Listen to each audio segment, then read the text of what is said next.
Welcome back to Libertas. This is Tonino Abana with ASEC Densing. We are discussing this call by certain sectors for a revolutionary government. And the purpose for this revolutionary government is because, according to ASEC Densing, there's not enough time to do a constitutional change to a switch to federalism.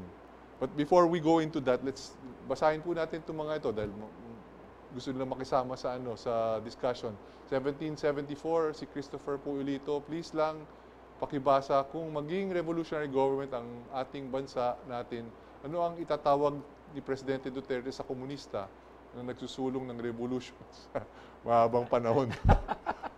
Irrelevant? Magiging irrelevant yan eventually.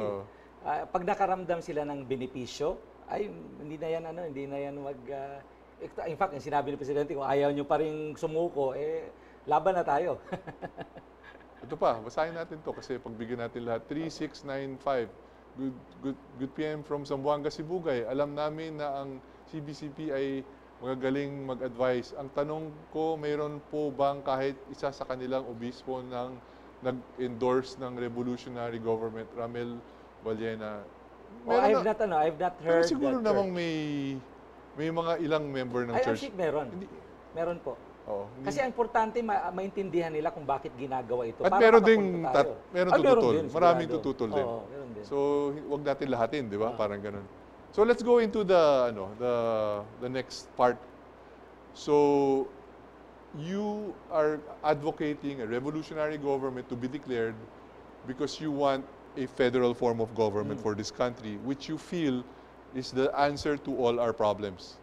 So, why is this? Ano bang advantage ng federal form of government? Maintindihan sana na ating mga kababayan, we have been in a unitary form of government for the last 5 decades, more than that. It has brought down the people's economic lives. Bakit? Because in a unitary form of government, until today, everything is centralized. Control is centralized. Pag sinabi mong unitary, just for the purpose, can you explain it in simpler terms? Ang unitary, ang pagdidesisyon nandun lang sa isang... Sa Manila. Sa Maynila lang. Yung tinatawag sa mga Bisaya, ang tawag na to sa Imperial Manila. Okay? All the control is in Manila. All the funding is in Manila. All the decisions are in Manila. All the taxes collected go to Manila first. Okay? So, nandun lahat yung center of power. So, anong problema natin doon? Pag may problema sa Mindanao, Visayas, pupunta pa ng Maynila. In fact, kung hindi alam ng kababayan natin, si Congressman Mandanas, now Governor of Batangas, yung IRA na tinatawag, which is 40% of all taxes collected, supposed to be distributed among LGUs, kulang-kulang 500 billion of internal revenue allotments for the provinces and regions, hindi binigay. That's why he filed a case against the officials of previous administration. So ganon, kontrolado lagi ng sentro. Why didn't they give it? Political? Political. Kadalasan political. Pag hindi kita kapartido, hindi i-delay ko. Kung hindi ko i-delay, hindi ko talaga ibibigay. Or, follow my orders.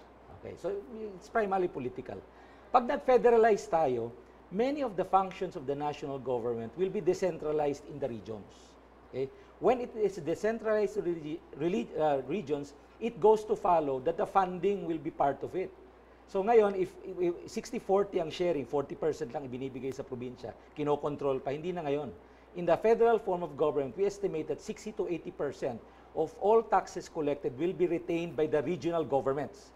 Wala na sa national government. And all the services, nandun na yung Department of Agriculture, Education, Public Safety, Social Welfare. So what happens? In a federal form of government, since the money is now nearer the people, the services are now near the people, then the people can avail of their service immediately. There's now an immediate connection between government services and funding to the needs of the people. So mapapalapit ang gobyerno sa tao. One question lang, ASEC Densing.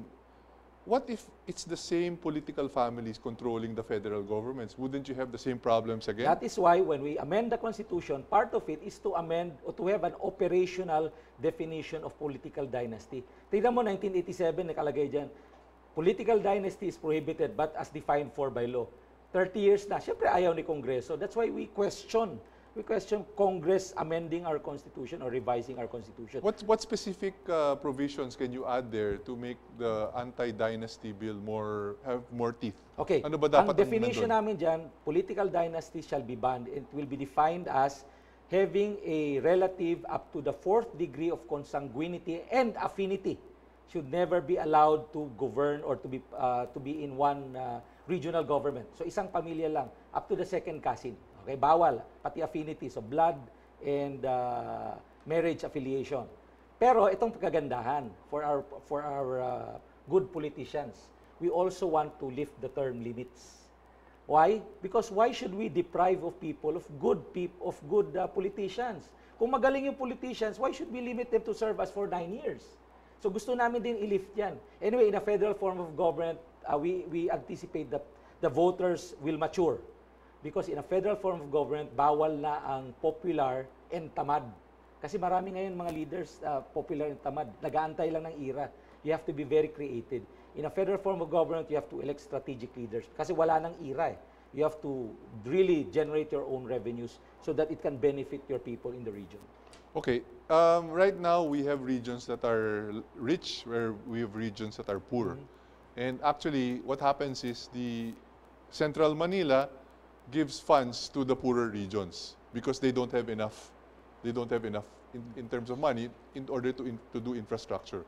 Once you do this federal form of government, each federal government will have its opportunity to generate income, Revenues, diba? yes, Revenues. But some will have negative. Yes. They're coming from a very low position, like ARM, Yeah. or some portions in Mindanao, maybe Samar. So how will you balance that? We've already anticipated that. If the federal form of government is approved, there will be a transition period. And what we're doing right now with the DLG, we're commissioning a group called the Local Government Development Foundation to do a study for us on which local government units will be lumped into one regional government. The criteria is geographical location, religious and cultural diversity, and ability to generate taxes. So yun ang magiging criteria. Paglabas ng study, makikita na namin kung ano yung mga regional governments na kailangan ng assistance or subsidy. There will be what we call a regional development fund or what we call an equalization fund. Doon sa may identify naming regions who needed to be assisted during the transition period while they are growing. That will be around 5 to 10 years. So after 5 to 10 years, we anticipate meron ng growth. So matitigil yan once na mag-equalize na ang operational expenses of the regional government with the revenues that they will generate. So you're going to lump together provinces into one federal government based on those three criteria. Yeah. Let's read this one. 8899, revolutionary government is one-man rule, which is unconstitutional and no place in a democratic country like the Philippines, Zamboanga del Sur. Well, it's not really a one-man rule. We're just giving him extraordinary powers. Because nandyan pa rin, operational pa rin mga agencies eh. We just give him the powers to legislate and powers to execute the legislation. So it's not really a one-man rule. It's just we're giving him more powers than the usual. 3854, mapakulong ba niya ang nasa likod ng 6.4 billion worth of smuggled shabu pag nag-revolutionary government? Actually, pag na-identify kung sino sila, mapapakulong talaga. Hindi pa na-identify kasi kung sino.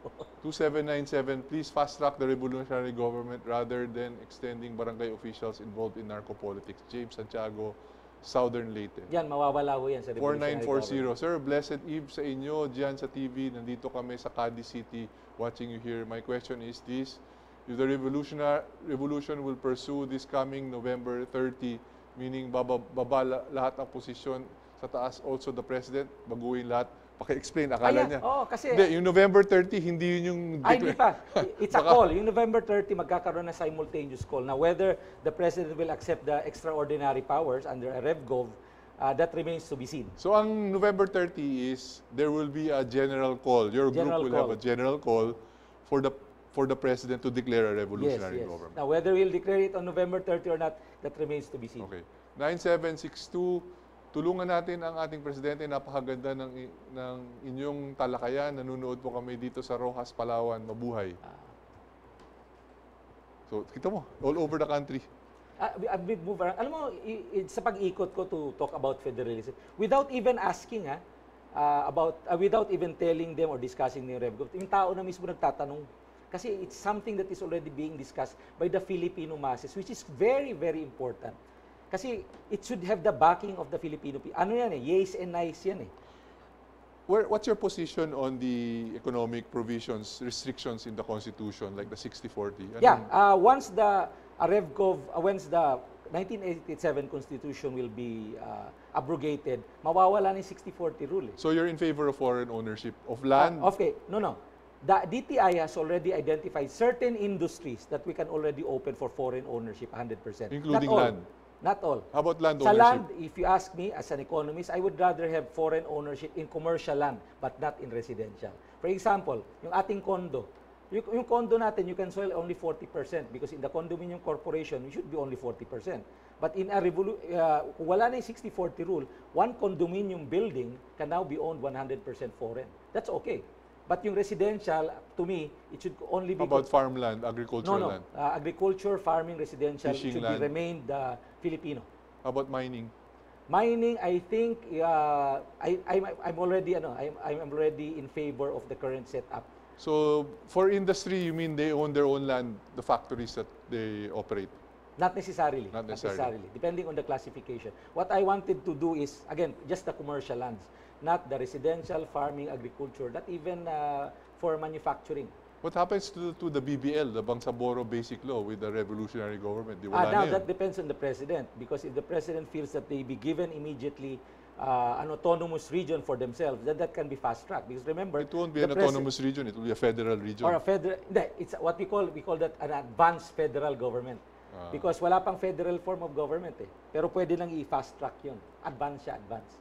So hindi na kailangan si Kongreso, si Presidente na lang ang gagawa ng BBL law para mabigyan sila What ng about sarili areas nila. that are the Bangsamoro is trying to include in their federal government, like Palawan, and the Palawan people are actually against it? Hindi, that's why it's at the end of the day, the law should be constitutional. Again, this ang pinopropose sa Kongreso right now is the same law that was being passed in the previous administration, which has a lot of unconstitutional provisions. So while we want to have a Bangsamoro basic law, it should also always be within the ambit of the Constitution, at least at that time, during the previous administration. Ganun din ito. Kailangan yung mga provision niya, there's no violation of certain rights of certain citizens around the region. Yeah, so a basic factor of success of this is actually at least the people who are running this federal government should be good, di ba? Yes. Kasi if you still have bad eggs running the federal government, then you'll end up with the same rotten sulu. Okay, let's read this one. 1997, good evening. Yung mga drug lord sa bansa natin, pag hindi si Duterte presidente, totoo bang hindi na babalik? No, not many people knew this. Based on the intelligence reports, when the president assumed office, I think in 3 or 4 months, many of the identified drug lords left the country. Not everybody knew that. A number of them left the country. Ito na, huli natin basahin. 5348, we from Cordillera region support federal government provided CAR region will be one federal state. I think that goes without saying. Alam nyo, I was in Baguio, I think 2 Saturdays ago. CAR actually declared a Cordillera federal state provisional government. Nag-declare sila. Ang bilis ng panahon, Asek Densing. I hope we had 2 hours to discuss this because there are so many interested people who want to join in our discussion, and I'm sure there are other people who are concerned, some are happy, some are worried, some are... But I'll give you this chance now to give your parting statements. Well, to the people, again, this is a personal position on my part. It's not an agency position that we're pushing for a revolutionary government. But people should not be afraid because the people who feel threatened are those people who does not want change because they're benefiting from the current system. The reason why we wanted to shift and to fast track the shift for a revolutionary government is precisely to give these people a chance, an opportunity to develop or to improve their lives through a federal form of government. And apparently, this is something that we're not confident of getting with the current system that we have right now. So for the rest of the people, do not be afraid because first of all, we trust the president 110%. He will do everything in his power to make our lives better. That's his only objective. And I do hope that you understand. And at the end of the day, it is all about the people and not about the oligarchs. Thank you so much, Asek Densing, for joining us tonight. And I'd just like to read this from Benjamin Franklin before we end. The Constitution only gives people the right to pursue happiness. You have to catch it yourself. Thank you so much for watching Libertas. Good evening to everybody. This is Tonino Abana.